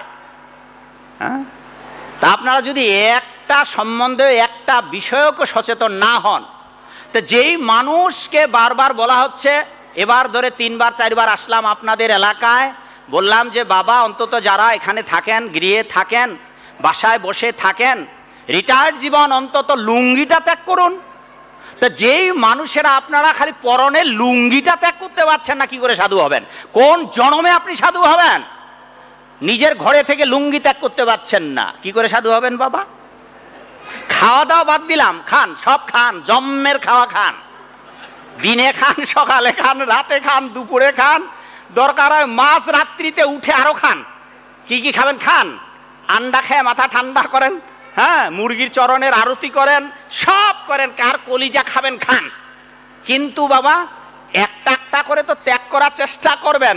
খাওয়া দাওয়া না হয় বাদ দেওয়া যাচ্ছে না, ওটা মেনে নিলাম যে বাবা আপনি খাইতে খাইতে এত অনভ্যাস হয়েছে, বদভ্যাস হয়ে গেছে। হ্যাঁ, দোকানে গেলে শুকটান দিতে ইচ্ছা হচ্ছে, একটু জাবর কাটতে ইচ্ছা হচ্ছে, কাটেন, জাবরও কাটেন, শুকটানও দেন, খান। কিন্তু চেহারা খান অন্তত পাল্টান, বাইরের দিকটা, ভিতরটা কি থাকে থাকুক, ছাই থাকুক আর ভস্য থাকুক থাকুক, অন্তত নিজে দেখে একটা হিন্দু। আরে বাবা, আপনাদের মতো যে ভুড়িওয়ালা মানুষ কি সুন্দর, আরে ভুড়িটার তৈরি করাও তো একটা ব্যবস্থা, আমার তো নাই কিছুই। হ্যাঁ, যে যাদের ভুড়ি হয়েছে ওটা অনেক অনেক তপস্যার পর ওটা একটা দামি ভুড়ি হয়েছে। আচ্ছা, ওই ভুড়িওয়ালা মানুষগুলো যদি ধুতিখানা পরে, কি বাবা 14 গোষ্ঠীর ঠাকুর ব্রাহ্মণের মতো দেখাবে না? কালকে তো একজন বাবা আমাকে এসে বলতেছে, এ বাবা আপনি এতটা শুকাইছেন, এখন ভাগবত আসরে তো আপনাকে মানাবেই না। হ্যাঁ, পরের লাইনটা আর আমি বলি নাই, বললাম শুধু এই যে আমি যখন যুবক ছিলাম না, তখন আমাকে এসে জিজ্ঞাসা করতো জিতেন্দ্রিয় দাস কোথায়। তা আমি বলতাম আমি দেখতে এসেছি, উনি আমাকে পাঠিয়েছে যে আপনাদের অনুষ্ঠানটা এখনো ঠিক হয়েছে কিনা, একটু পরেই উনি আসবে। পরে যখন ওরা জানতে পারে যে আমি সেই জিতেন্দ্র, কারণ আমার পাজর এখন যেমন পাজর দেখা যাচ্ছে, তার থেকে আরো ইয়াং বয়সে ছাত্র জীবনে আরো পাজরগুলোই শুধু ছিল। আবার ও জায়গায় ফিরে যাচ্ছি, কারণ চলে যাওয়ার সময় হয়ে গেছে, যেভাবে এসেছিলাম ওভাবেই যেতে হবে। তো এখন হ্যাঁ, তা উনি বললেন যে এতটা শুকিয়েছেন, তো সেই জন্য বলছি বাবা, যারা আপনার সুন্দর স্বাস্থ্য হয়েছে, আপনি যদি ধুতি পরে আসেন, আপনি শুরু করুন, আপনি দাদু, আপনি বাবা, আপনি শুরু করুন, তখন নাতিও বলবে দাদু আমাকে একটা ধুতি কিনে দিও। পাশে দেখেন অন্য ধর্মের লোকেরা যারা, তারা তাদের ছেলে মেয়েদেরকে সেই শিক্ষা দিচ্ছে, আর আমরা কি করছি, আমরা সেটাই করছি। সুতরাং যারা বিয়ে করে নাই, এই যুবকেরা কি করবে, ওরা তো আসবে, এখানে অনেক বাবারা আসেন। তাহলে কি লাভ হবে বাবা, কি লাভ হবে? একটাও যদি না ছাড়তে পারেন, অন্তত পরিবেশটাকে একটা হিন্দু মানুষ আমরা, একটা পরিবেশটা হিন্দুর মতো হোক, সাধুবার নাই হইলাম, আমি এটা বলতেছি, অন্তত পরিবেশটা সাধুর মতো করুন। হ্যাঁ, সুন্দর তিলক দিয়েছে কে বাবা, ধুতিটা পরলে হইতো না, চমৎকার হয়ে যেত। ক্ষমা করবেন, কারণ আমি তো ঠোঁট কাটা মানুষ, ভালো লাগুক আর না লাগুক যা সত্য বলে দেব।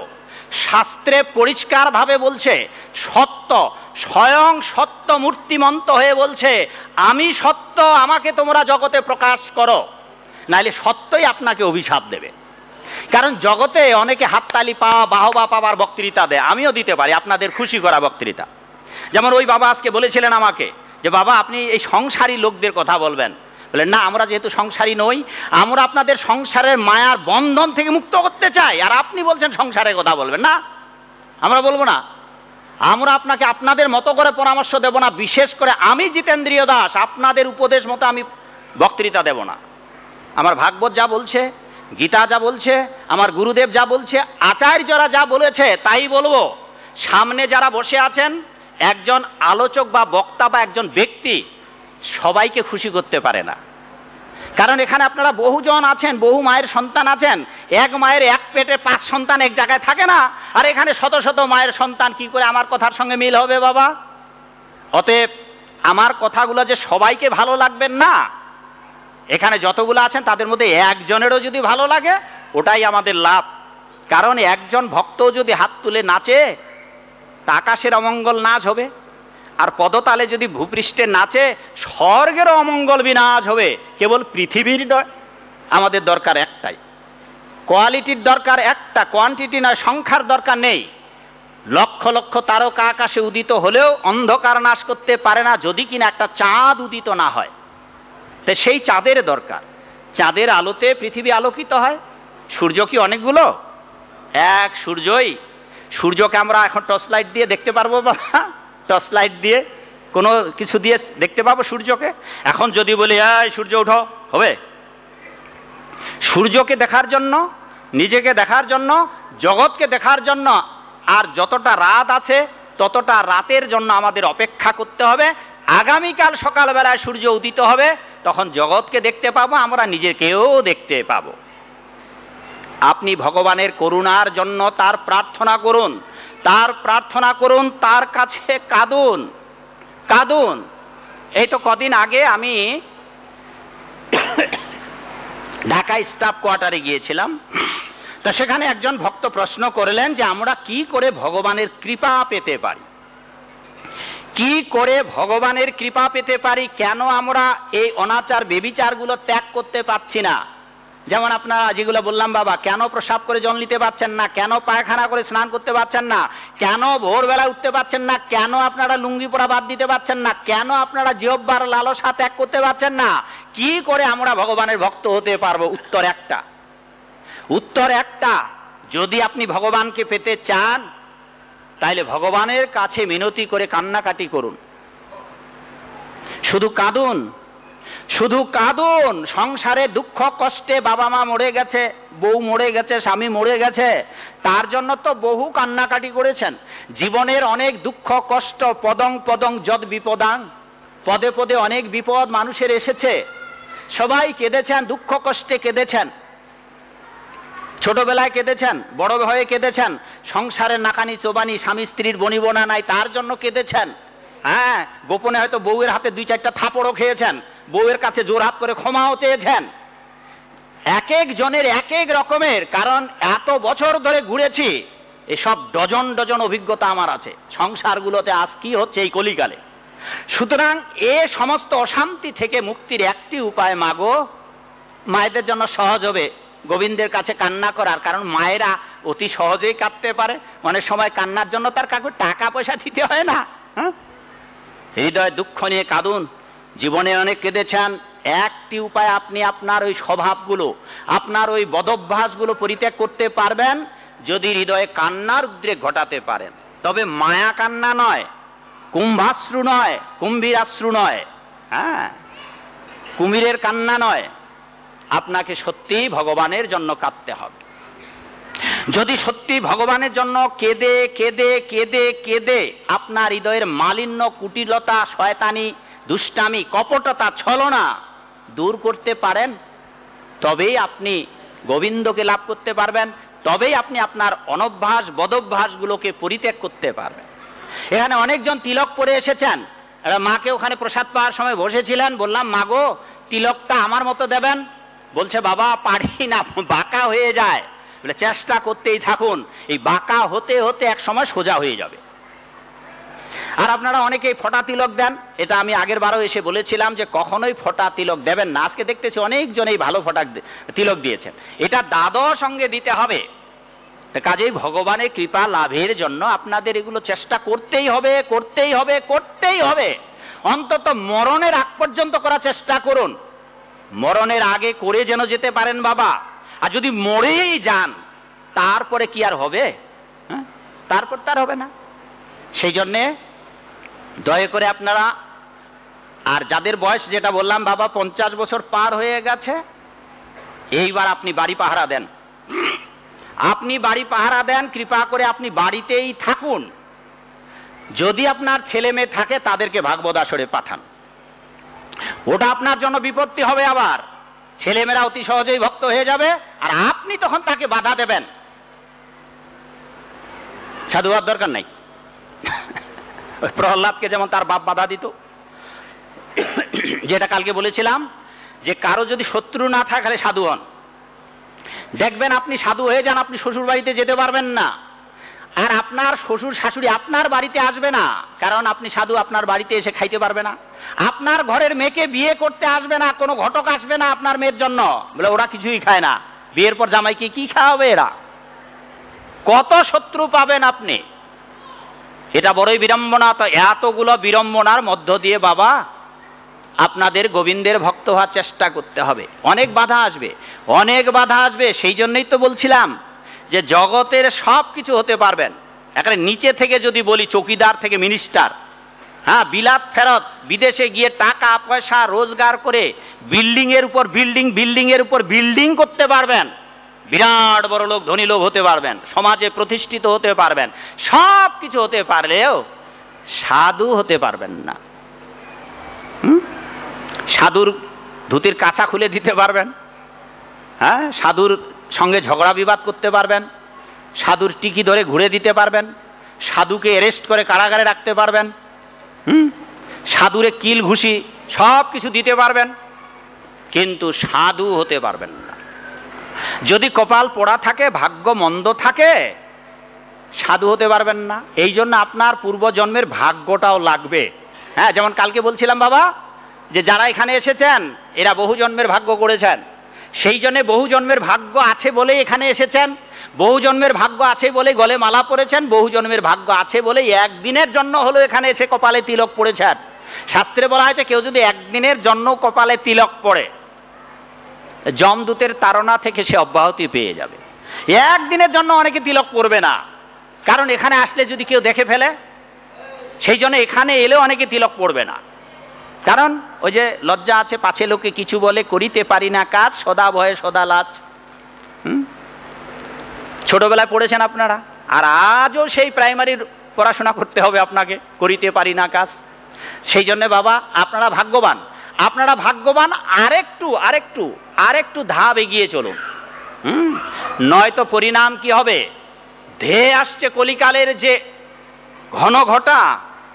এবার ওই কথা বলে সময় ফুরিয়ে যাচ্ছে, বলি এবার চলুন আবার সংসারে। বাবা যেহেতু সংসারের কথা বলতে বলেছেন, এবার সংসারের ঘানিটা ভালো করে টানুন। দেখেন কি ঘানি টানবেন আপনারা শেষকালে। ওই 5 ছেলে কি করবে, যে গল্পটি বলছিলাম, 5 পুত্র বড় হয়ে বিবাহ করে ভাই ভাই ঠাই ঠাই 5 পুত্র পৃথক হবে। এমন কুলাঙ্গার সন্তান জন্ম লাভ করেছে, ওই কুলাঙ্গার সন্তান কলিকালে বাবা মার জীবদ্দশায় নিজে পৃথক অন্যে বসবাস করবে, নিজের সুন্দরী বউকে নিয়ে শহরে কাটাবে, বউকে বাড়িতে রাখবে না। অথবা ছেলে যদি বউ, মনে রাখবেন, কারো বৌমা যদি আপনাদের রান্না করে না খাওয়ায়, এই দায়িত্ব আপনার ছেলের।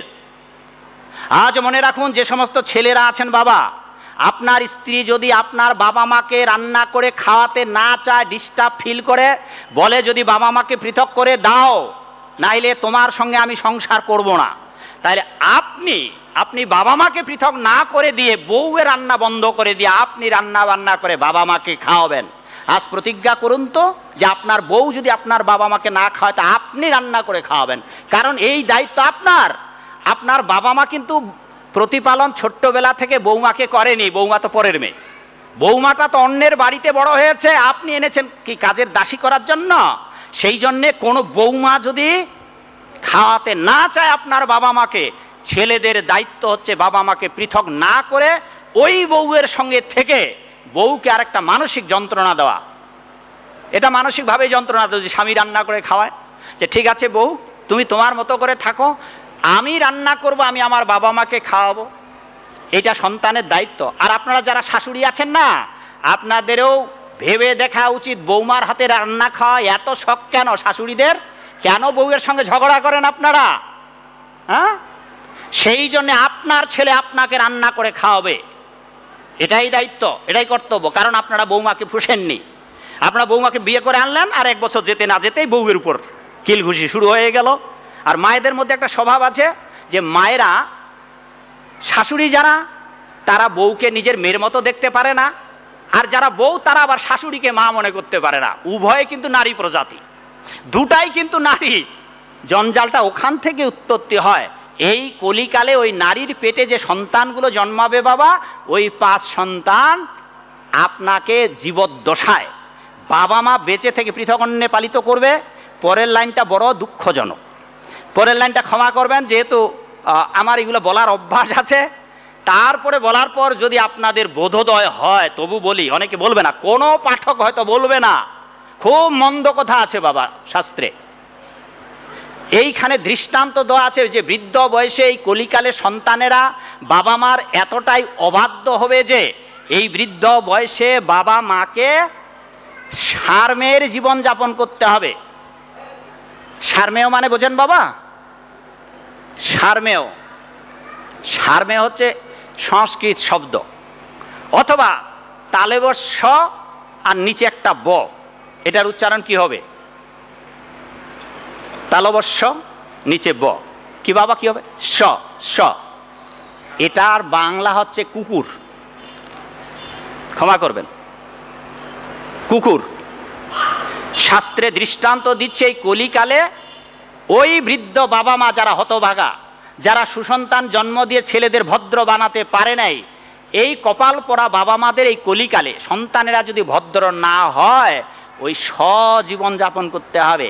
ওই তালবস্যয় ব, কি করে দৃষ্টান্ত দিচ্ছেন যে 5 ছেলে আপনার 5টাই পৃথক হয়ে গেল, অথচ আপনি একা বাবা হাড় ভাঙ্গা পরিশ্রম করে বাবা কত কষ্ট করে যতন করে 5 সন্তান বড় করলেন, বিবাহ দিলেন, প্রতিষ্ঠিত করলেন। ওরা একটাও আর দায়িত্ব নেবে না যে যে কটা দিন বাবা মা বেঁচে আছে আমি একা ভরণ পোষণ চালিয়ে দেই। ওরা কি করবে? আপনাকে ভাগ বাটোয়ারা করবে। আপনাকে এই ভবিষ্যৎবাণী আছে, কলিকালে সন্তানেরা বাবা মাকে নিয়ে ভাগ শুরু করবে। বড় ছেলে বলবে আমি 3 মাস খাওয়াবো, মেজো ছেলে বলবে আমি এত মাস খাওয়াতে পারবো না, ছোট ছেলে বলবে তোমরা আমার কাছে 6 মাস খাও, তারপর দাদার কাছে 2 মাস খেও। এইভাবে আপনাকে ভাগ বাটোয়ারা করবে। আর সেই ভাগ বাটোয়ারাটাকে বলা হচ্ছে কুকুরের জীবনযাপন। তার আগে আরেকটা শব্দ আছে, পালিত কুকুর। খুব খারাপ কথা না বাবা? খুব খারাপ কথা। বলছে পালিত কুকুরের নেই কলিকালে বাবা মাদের কাটাতে হবে। যদি আপনারা সাবধান হয়ে আপনার সন্তানকে প্রতিপালন না করেন, বৃদ্ধ বয়সে পালিত কুকুর যেমন এক বাড়ি থেকে আরেক বাড়িতে খায়, তারা করলেও কুকুর কিন্তু যাবে। কুকুর একজন আদর্শ ভক্ত, যদিও শাস্ত্রের সবচেয়ে অপবিত্রের একটা দৃষ্টান্ত কুকুর, কিন্তু সে প্রভু ভক্ত, বড় প্রভু ভক্ত। আর আপনাকে সেই দাসত্ব করতে হবে 6 মাস বড় ছেলের বাড়িতে, এরপর ওই বড় ছেলের বাড়িতে খাওয়া শেষ হয়ে গেল, এবার ছোট ছেলের বাড়িতে। এই বৃত্তিটা কি হলো বাবা? শাস্ত্রে বলেছে এই রকম দুর্ভাগ্য বাবা, দুর্ভাগ্য। তাই আপনারা সাবধান হন। 50 বছর যাদের পার হয়ে গেছে, নিজেরা যদি সাধু হতে না পারেন, আপনাদের ছেলে মেয়েদেরকে আমাদের হাতে তুলে দিন, যে যাও সাধুদের কথা শোনো আর সাধু হও। আর প্রথমে যেটা বলেছিলাম বাবা, যে পিতৃপুরুষদের উদ্ধার করবার জন্য আপনাকে দৈনন্দিন অথবা ওই যে নির্জানকালে মৃত্যু দিবসে আপনাকে গোবিন্দের স্মরণ করে, গোবিন্দের ভজন পূজন করে, ভোগ নিবেদন করে, যেটা আমি শুরুতেই বলেছিলাম। আর যদি আপনি এটা না করেন, ওই আপনার ছেলেরা আপনাকে ওই পালিত পোষার জন্তুর মতো প্রতিপালন করবে, আপনাকে উদ্ধারের ব্যবস্থা করবে না। ওই মরণের পর আপনার শ্রাদ্ধ দেবে, তা আবার এমন ঠাকুরকে দিয়ে শ্রাদ্ধ দেবে যেই ঠাকুর আপনার বংশ নরকে নিয়ে যাবে। এটা তো আপনারা জানেন না। শ্রাদ্ধ বাসরে যদি অবৈধভাবে শ্রাদ্ধ করা হয়, অশাস্ত্রীয়ভাবে শ্রাদ্ধ করা হয়, অব্রাহ্মণ দিয়ে শ্রাদ্ধ করা হয়, ও ব্রাহ্মণের ঔরজাত সন্তান হলেও যদি অনাচারগ্রস্ত হয়, গলে মালা নেই, কপালে তিলক নেই, খাওয়া দাওয়ার বিচার নেই, সব কিছু খায় দায়, এমন পুরোহিত দিয়ে যদি আপনি আপনার বাবা মার শ্রাদ্ধ দেন বাবা, তবে তো আপনার তিলক যদি না থাকে, বিনা কৃতং ঊর্ধ্ব পুণ্ডরং ব্যর্থং ভবেত, সব ব্যর্থ। ওই যেটা এই যে আমার এই 2টা বইয়ের মধ্যে আছে। আমার কথাগুলো শুনতে যাদের খারাপ লাগে, তারা যদি বৈদিক শাস্ত্র পড়তো তাদের খারাপ লাগতো না। কেন বাবা জানেন? ওগুলো শাস্ত্রে আছে যে। আর আপনারা অনেকেই ভাবেন কোনো সাধু তো এই সাধুর মতো কথা বলে না, এই সাধুটা পুরো আলাদা। হ্যাঁ বাবা আলাদা, নামটাও আলাদা।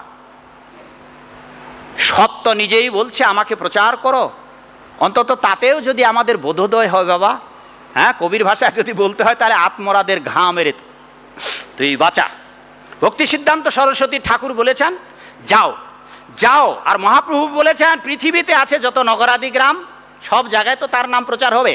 ভক্তি সিদ্ধান্ত সরস্বতী ঠাকুর তাই আদেশ দিলেন, হে ভারতভূমির মনুষ্য সকল, যারা ভক্তি ভাবনায় ভাবিত হয়ে গোবিন্দের ভক্ত হয়েছ, তোমরা গৃহে গৃহে যাও, প্রতিটি মানুষের পৃথিবীর ঘরে ঘরে যাও, ঘুমন্ত মানুষকে গিয়ে দরজায় জোরে ধাক্কা দাও, যদি জেগে উঠে তাহলে জোরহাত করে দরজায় দাঁড়িয়ে প্রণাম দাও, আর চরণে মিনতি করো, কৃষ্ণ বলো সঙ্গে চলো, এই মাত্র ভিক্ষা চাই, সংসার জিনিতে আর কোনো উপায় নেই।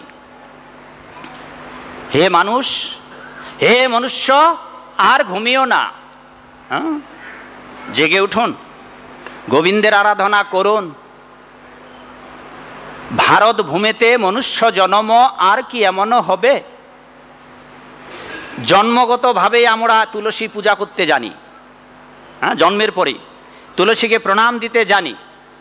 ওই যে বাবার বাড়িতে আমি আছি, একটা ছোট্ট নাতি আছে, ওটা 2 বছর আগে আরও ছোট ছিল, ওটা একেবারে বক বক বক বক করতো আমার সাথে এসে, আজও আসছে। ও তার দাদুকে সে বলছে, দাদু আমার সেই ছোটবেলার গুরুদেব আইছে।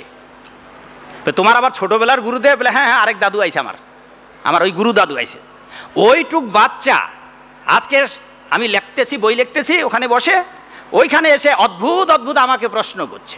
এই যে এটা একটা সুযোগ, এই সুযোগটা যদি ওকে কাজে লাগিয়ে দেওয়া হয় ও সাধু হয়ে যাবে।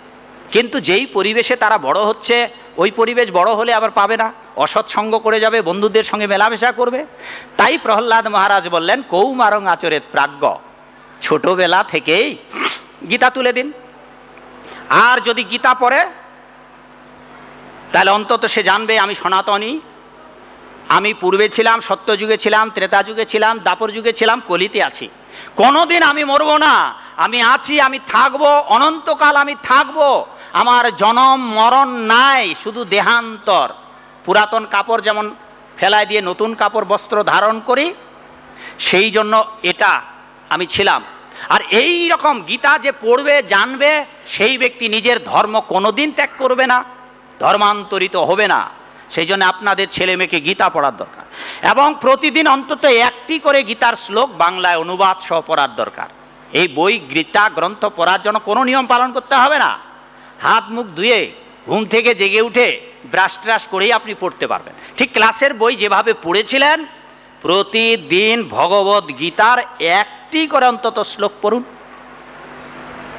আপনি গীতা পড়বেন না, তর্ক করবেন। হ্যাঁ, ওই কালকে যেমন বলছিলাম না যে কয়েকজন কমেন্টস করেছে, এক পণ্ডিত মহাশয় আমাকে প্রশ্ন করে পাঠিয়েছেন কমেন্টস বক্সে, গীতা কোনোদিন পড়েছেন? ভেবে দেখুন, আমার বক্তৃতা হাজার হাজার বক্তৃতা হয়তো শুনেছে, ডজন ডজন বক্তৃতা, সে আমার বক্তৃতার কমেন্টস বক্সে কাল পরশুদিন দেখলাম লিখেছে আপনি কোনোদিন গীতা পড়েছেন? কি জানেন আপনি শাস্ত্রের? ভেবে দেখুন তো বাবা, জগতে এমনও লোক আছে যে আমাদের মতো লোককে বলছে আপনি কোনোদিন গীতা পড়েছেন? যেই মানুষটা আমি ক্লাস 3 থেকে গীতা পড়ে আসলাম, শত শতবার, হাজার হাজার বার এই গীতা আমি স্পর্শ করেছি, হাজার হাজার বার।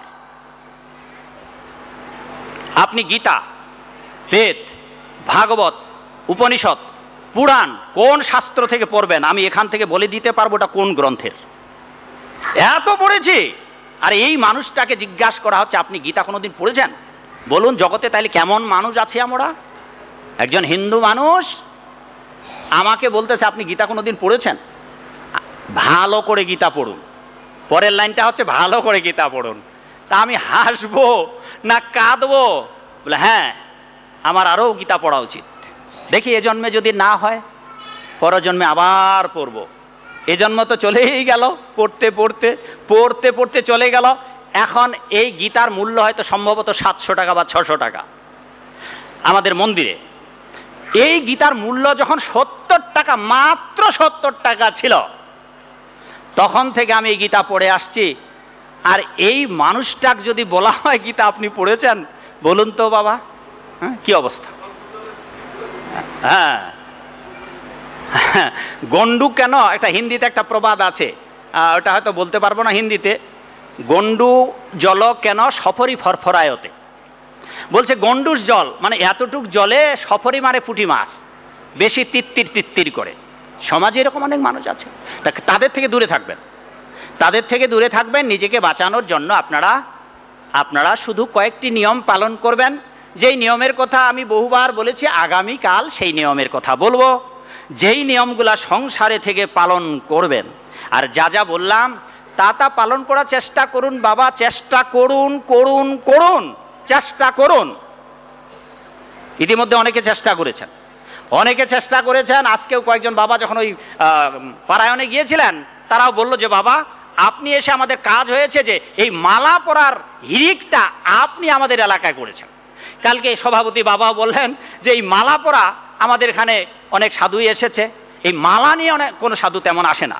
তা মালা পরার যে সবার গলে, হ্যাঁ, তারপর ওই যে বুড়ো দাদু ওই পারের ওই বাবার ছেলেটা এখানে আছে বোধহয়, হ্যাঁ, যে মৃদঙ্গ বাজায়, তিনি বললেন যে আমাদের এলাকায় অনেক জনের মালা ছিল না, আপনি এসে আমাদের যারা মালা পড়তো না তারা মালা পড়েছে। আবার এক বাবা যে হারমোনিয়াম বাজায়, সেই বাবা বলল যে আমার ছোট ছেলে না বড় ছেলে কোনোদিন ভাগবত পাঠে আসে নাই এই 14 দিন ধরে, আর আপনার কথা শুনে কালকে সারাক্ষণ ভাগবত পাঠে ছিল। তা কাজেই বাবা সবার দ্বারা তো সব কাজ হয় না। আর আমার একটা অভিজ্ঞতা আছে, ভালো লাগুক আর না লাগুক, আমি মন্দ বলি আর ভালো বলি আর খারাপ বলি, মানুষ আর ঘুমাইতে পারে না, কারণ কথাগুলো তো কানের মধ্যে একেবারে খোঁচা দেয়। তাতে খোঁচা লাগেও যদি আপনাদের বোধোদয় বাবা হয়, তাইলে আমারও জন্ম সার্থক হলো। এই 3 দিন ধরে যে 2 ঘন্টা ধরে বক বক বক বক করলাম, হ্যাঁ, জীবন ধন্য হলো।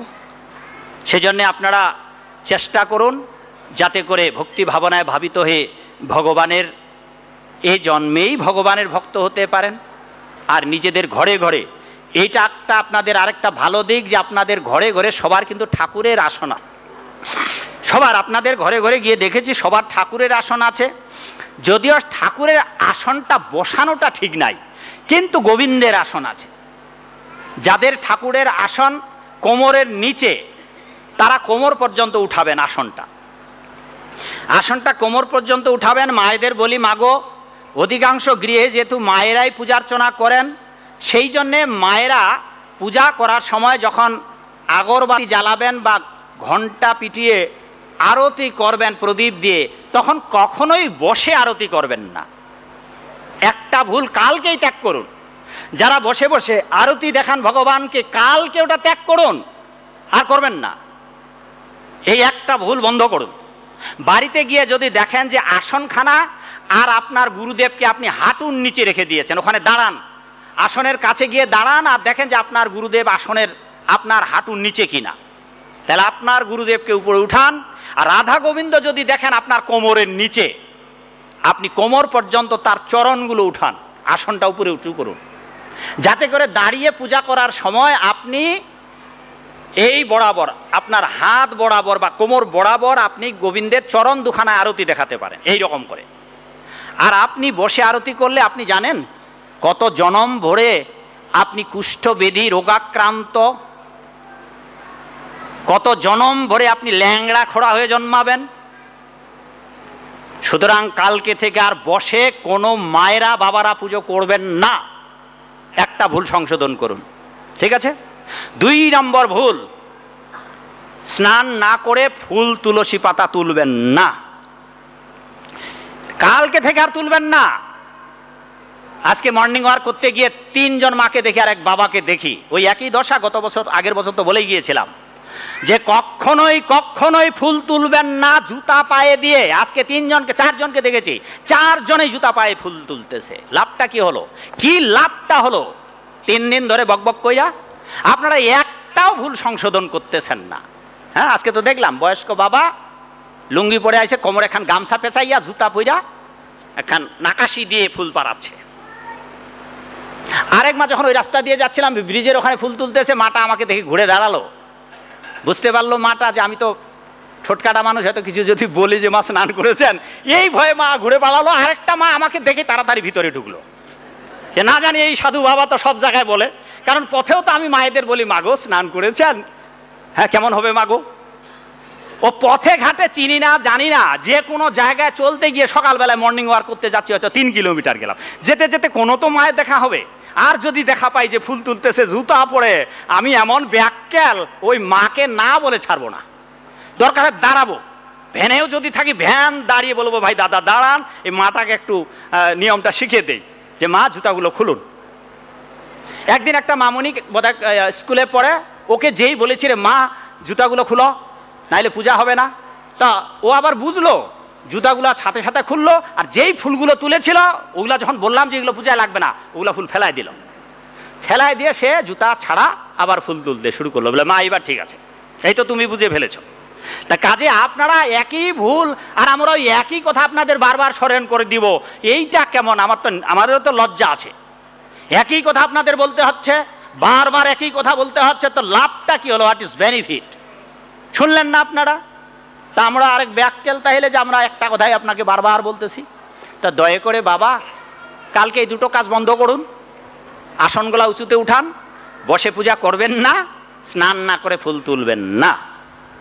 খুব দোহাই দেখায় অনেক মায়েরা যে বাবা যেই পোশাক পরে ঘুমিয়েছিলাম ওই কাপড়টা চেঞ্জ করে আমি ফুল তুলতে গিয়েছি। তো ওই কাপড়টা চেঞ্জ করে গোবিন্দকে পূজা করেন, কেন স্নান করবেন? তার পাল্টা যুক্তি। তাইলে আর স্নান করার দরকারই নাই, কোনোদিন স্নান করার দরকার নাই। অনেক যেটা শীতের এলাকা, ওরা স্নান করে না। তো ওই নিয়মটা যদি আপনি এ দেশে আনতে চান তাহলে হবে না। কিন্তু জসমিন দেশে যদাচার, এক পণ্ডিত আমার কাছে লিখিয়ে পাঠিয়েছে, হ্যাঁ এরা বেশি পণ্ডিত, বলছে শীতের দেশে যেখানে জল স্পর্শ করা যায় না বাবা, বরফের মতো জল, ওই দেশের মানুষরা কি করবে? ওই দেশের মানুষ ওই রকম আচরণ করবে, ওই দেশে আর স্নান করা লাগবে না। জসমিন দেশে যদাচার, যেই দেশে যেই নিয়ম, ওই দেশের নিয়ম সে পালন করবে। তারা স্নান না করলেও তাদের পূজা গ্রহণ করবে, কিন্তু আপনি স্নানের জায়গা করার ব্যবস্থা রয়েছে, আপনার সব সুযোগ আছে, আর আপনি এই সুযোগটা ছাড়বেন, আপনার যমদূতেরা আপনাকে দণ্ড দেবে। অতএব বাবা, যাদের যাদের যার যার এলাকায় সুযোগ সুবিধা আছে, তারা কৃপা লাভের জন্য, সাধুদের কৃপা লাভের জন্য, ভগবানের কৃপা লাভের জন্য, দেবদেবীদের কৃপা লাভের জন্য আপনারা গোবিন্দের ভজনা করুন। আর বিশেষ কৃপা লাভের জন্য কালকে যেটা বলছিলাম, ভোরবেলায় স্নান করুন। এই ভোরবেলায় স্নান করার বিস্তারিত বর্ণনা কালকে বলবো। কি করে আপনারা অনায়াসে বৈকুণ্ঠে যেতে পারবেন সে সম্বন্ধেও আলোচনা করা হবে। আর নিজেদের সন্তানদেরকে সাবধান রাখুন, যাতে করে আপনাকে তারা উদ্ধার করতে পারে, আর আপনারা নিজেরা বাবা মাকে উদ্ধার করার জন্য আপনারা, হ্যাঁ ওই বাবা তো গর্ব করে বলল যে আমার বাবা দেহত্যাগ করেছেন, আমরা আপনাদের বিধি মতো করেছি। ঠিক ঠিক আপনাদের মতো করে আমরা কোনো আমিষ টামিষ খাওয়াই নাই। হ্যাঁ এই তো বললেন যে আমরা যেই মানুষটা সারা জীবন সাধুসঙ্গ করলো, ভাগবত আসরে এলো, সেই মানুষটার শ্রাদ্ধ করা হচ্ছে, আবার মৎস্যাদি মুখ করা হচ্ছে। এগুলো করবেন না।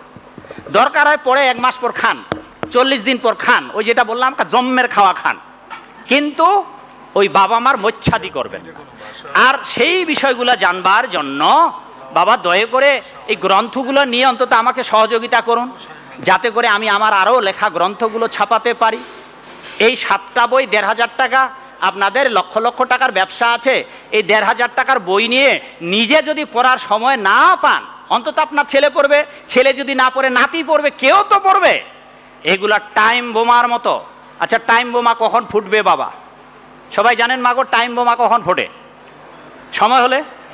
এই বৈদিক শাস্ত্রগুলো প্রভুপাদ বলেছেন এইগুলো টাইম বোমার মতো। ঘরে যদি এই বোমাগুলো থাকে, যথাসময়ে কারো হৃদয়ে বিস্ফোরিত হবে। আপনার নয়তো আপনার ছেলের, নয়তো আপনার বউয়ের, নয়তো কন্যা, নয়তো পুত্রের, কারো কারো হৃদয়ে এগুলো বিস্ফোরিত হয়ে। কারণ বৈষ্ণবরা আশীর্বাদ দিয়েছেন, বিশেষ করে এই আশীর্বাদটা বলে শেষ করি। কবিরাজ গোস্বামী, বাবা 1 মিনিট থাকুন। কৃষ্ণদাস কবিরাজ গোস্বামী আশীর্বাদ করে দিয়েছেন, আমাদের এই শাস্ত্রগুলা যদি কেউ নাও বোঝেন, যেমন বিশেষ করে এই 2টা গ্রন্থ কঠিন, আপনাদের বুঝতে কষ্ট হবে, আপনারা যতই শিক্ষিত হন একটু কষ্ট হবে। কারণ এই ভক্তিরাজ্যের কথাগুলো তো আলাদা, ভক্তিরাজ্যের কথাগুলো পুরো আলাদা, বাহিরের জগতের যে কথাগুলো ওগুলা থেকে আলাদা। একটা বেদে, এটা 2টাই বেদের উপর আর বেদান্ত সূত্রের উপর, আরও 4টি গ্রন্থ বের হবে বেদ এবং বেদান্তের উপরে। এই 2টা বই কঠিন, কিন্তু এখানে যেহেতু বেদমন্ত্র আছে, বৈদিক মন্ত্র আছে, ঋষিদের কথা আছে, সেই জন্য কবিরাজ গোস্বামী বৈষ্ণবরা আশীর্বাদ করে দিয়েছেন। যদি আপনারা কেউ শাস্ত্র না বোঝেন, বাবা শুনুন, যদি আপনারা শাস্ত্র না বোঝেন তাহলে পড়ে লাভটা কি হবে? এই তো, কোনো চিন্তা নেই, কোনো চিন্তা নেই। বৈষ্ণবরা, ব্যাসদেব, আচার্যরা আশীর্বাদ করে দিয়েছেন এই শাস্ত্রের শব্দগুলোর উপরে। কি আশীর্বাদ করে দিয়েছেন? যদি না বুঝে কেহ, পরিতে পরিতে সেহ, অদ্ভুত চৈতন্য চরিত, হৃদে উপজিবে প্রীতি, বুঝিবে সে ভাবেরও রীতি, পড়িলেই হইবে পরমহিত। কেউ যদি এই গ্রন্থগুলো না বোঝে, বৈষ্ণবরা, ভক্তরা, ব্যাসদেব, আচার্যরা যারা সংস্কৃত মন্ত্র লিখেছেন, তারা এখানে আশীর্বাদ করে দিয়েছেন। আপনারা যদি কেউ নাও বোঝেন, না বুঝলেও আপনি খালি পড়লেই উপকার হবে, পড়লেই আপনার হৃদয়ে পরিষ্কার হয়ে যাবে। আচ্ছা, একটা ছোট্ট শিশু, ও জানে যে আগুনে হাত দিলে পড়া যাবে, কারেন্টে হাত দিলে শর্ট করবে, জানে না, কিন্তু সে যদি হাত দিয়ে পড়া যাবে, যাবে, হাত দিলে পড়া যাবে না, যাবে। তেমনি করে আপনি বুঝতে পারছেন না, কিন্তু এটা পড়লেই আপনার হৃদয়ে পরিষ্কার হয়ে যাবে। সেই জন্যে বুঝুক আর না বুঝুক পড়ুন। হ্যাঁ, বুঝুন আর ভালো লাগুক আর না লাগুক খান তিতা, বুঝুন আর না বুঝুন কি বাবা, পড়ুন ভগবদ গীতা। তাই শাস্ত্রগুলো যদি পারেন বাবা আমাকে একটু সাহায্য করুন, যাতে করে আমি পরবর্তী গ্রন্থগুলো আর কোনো কিছু গ্রন্থ যদি নিতে নাও চান, অন্তত বাবা মাকে উদ্ধার করার জন্য মরণের যে 2টো বই লাগবে, হ্যাঁ, ওই দুটো বই নিয়ে যাবেন, দুটো বইয়ের মূল্য 300 টাকা। ঠিক আছে, আগামীকাল আছি, সবাই ভালো থাকবেন। আগামীকাল সবাইকে আসবার আমন্ত্রণ রইল। আর কোনো যদি প্রশ্ন থাকে আগামীকাল 15 মিনিট ধরে আমি উত্তর দেওয়ার চেষ্টা করব, প্রয়োজনে আপনারা লিখে নিয়ে আসবেন। আজকে তো সময়টা ফুরিয়ে দিলাম, কালকে সময় রেখে দিব যাতে করে আপনারা প্রশ্ন করতে পারেন। ঠিক আছে, সবাই ভালো থাকবেন। জয় শিল প্রভুপাদ, জয় হোক আপনাদের সকলের। জয় জয় ভাগবতী।